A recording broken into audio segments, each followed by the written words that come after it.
Praise the Lord. परमेश्वराचं वचन सांगतं योहान 3:16 मध्ये, देवाने जगावर एवढी प्रीती केली की त्याने आपला एकुलता एक पुत्र दिला, अशासाठी की जो कोणी त्याच्यावर विश्वास ठेवतो त्याचा नाश होऊ नये, तर त्याला सार्वकालीन जीवन प्राप्त व्हावं. हो, तो एकुलता एक पुत्र जो परमेश्वराने तुमच्यासाठी आणि माझ्यासाठी दिलेला आहे, तो कोण आहे? तो आहे प्रभू येशू ख्रिस्त. हो, येशू ख्रिस्तच एकमेव नाव आहे पृथ्वीवर, ज्या नावावर तुम्ही विश्वास ठेवता. जेव्हा त्याच्यावर तुम्ही विश्वास ठेवता, तुमची सर्व पापे पुसली जातात. वचनामध्ये लिहिलेलं आहे, येशूचं रक्त सर्व पापातून शुद्ध करतं. हालेलुया. ओ, येशूकडे पापी आले आणि त्याने प्रत्येक पाप्याला पापातून मुक्त केलं.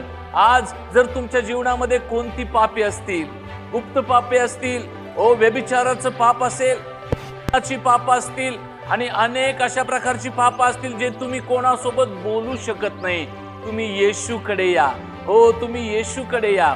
येशूकडे येताच तुमच्या सर्व पापांची क्षमा होईल आणि तुम्हाला एक वेगळा तारणाचा अनुभव येईल. प्रियांनो, होय, तो व्यक्ती दुसरा तिसरा कोणी नसून फक्त प्रभू येशू आहे, जो तुम्हाला तुमच्या पापातून मुक्त करू शकतो. हालेलुया.